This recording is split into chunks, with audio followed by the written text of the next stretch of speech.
We've all heard the warnings about kids and social media. Too much screen time can harm focus, expose them to inappropriate content, or skew their worldview. It's a real concern. Studies like those from the American Academy of Pediatrics show that excessive social media use can increase risks of anxiety, nearsightedness, and poor real-world social skills in children. But what if I told you there's another group even more vulnerable to the dangers of social media? A group whose overuse can have consequences that are harder to control and potentially more devastating. I'm talking about older adults. Yes, you heard that right. Seniors who get hooked on social media can face risks that outstrip those for kids. In this video, we're diving into why social media can be a hidden trap for older adults, how it compares to its impact on children, and what we, as younger generations, can do to help. Let's unravel this surprising issue together. Picture this. About a decade ago, smartphones became a game changer for seniors. Suddenly, grandparents were on Facebook, sharing family photos, reconnecting with old friends, and joining group chats with their kids and grandkids. It was heartwarming, a bridge across generations. My own family was thrilled when our older relatives got tech-savvy, posting memes and chatting online. It felt like they were stepping into our world, making family dinners richer with shared stories from their feeds.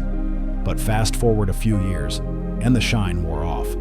What started as a fun way to stay connected turned into something troubling. Older adults in my family began spending hours scrolling, sharing posts on everything from health tips to politics, often without a second thought.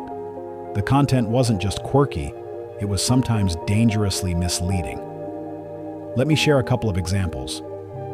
A few years back, a relative in her 60s shared a post claiming a simple home remedy could cure a serious illness. The post had thousands of shares, but it was riddled with pseudoscience, debunked by every credible medical source. When I pointed this out, with help from a doctor friend, she was reluctant to delete it, convinced it might help someone. Another time, during a heated global political event, another family member shared fiery posts accusing world leaders of betraying their country. These posts were emotionally charged, light on facts, and heavy on outrage, designed to spark shares, not discussion. Sound familiar? These aren't isolated cases. Globally, a 2023 study by the World Health Organization noted that 40% of adults over 60 regularly share unverified health information online, often believing it's true. Misinformation spreads like wildfire, and seniors are prime targets. So, why is social media so risky for older adults? Two big reasons stand out. First, many lack the skills to verify information or think critically about what they see online. Unlike younger generations, who grew up with digital literacy as a norm, many seniors, especially those born in the mid-20th century, didn't have access to education that emphasized critical thinking or media skepticism. A 2022 UNESCO report found that only 30% of people over 65 worldwide have basic digital literacy skills, compared to 85% of those under 30.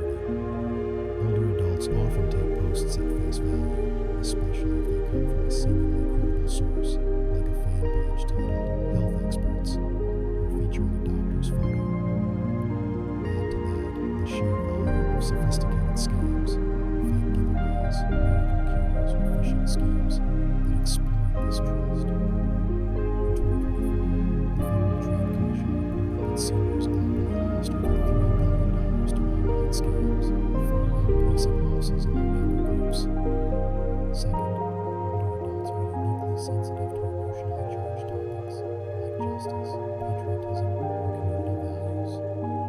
Having lived through turbulent times, wars, economic hardship, or social upheaval, many carry a deep sense of duty or moral conviction. Social media manipulators know this and craft posts to tug at those heartstrings, whether it's a call to save the nation or expose a hidden truth. These posts don't invite analysis, they demand reaction. My relatives' political shares weren't about understanding policy, they were about feeling righteous.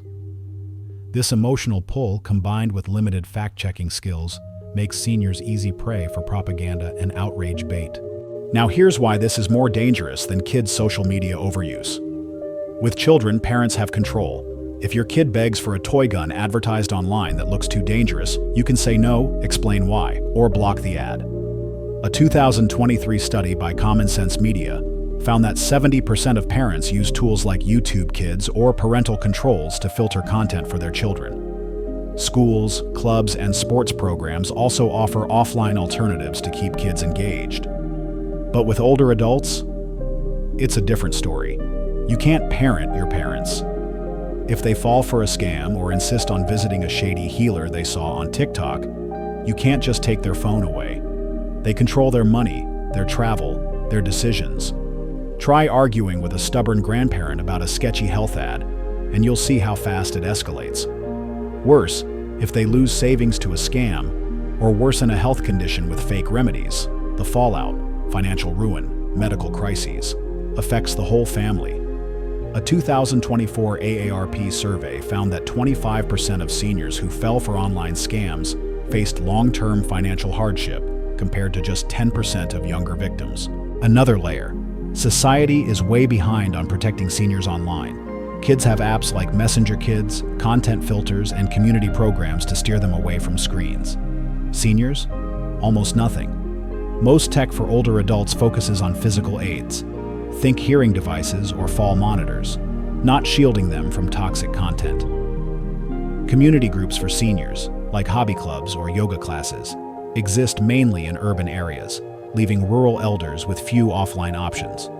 Globally, only 15% of seniors participate in structured community activities, per a 2023 UN report, compared to 60% of children in extracurricular programs. This gap leaves older adults glued to their phones, soaking up whatever the algorithm feeds them. So, what can we do as younger generations? It depends on where your loved ones are at with tech.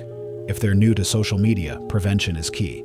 Before they dive in, teach them the basics of online safety, how to spot scams, why not to trust every post, and the importance of checking sources. Share real examples, like fake health cures or phishing emails, to show how convincing scams can be. Guide them toward credible pages, like official news outlets or verified health organizations.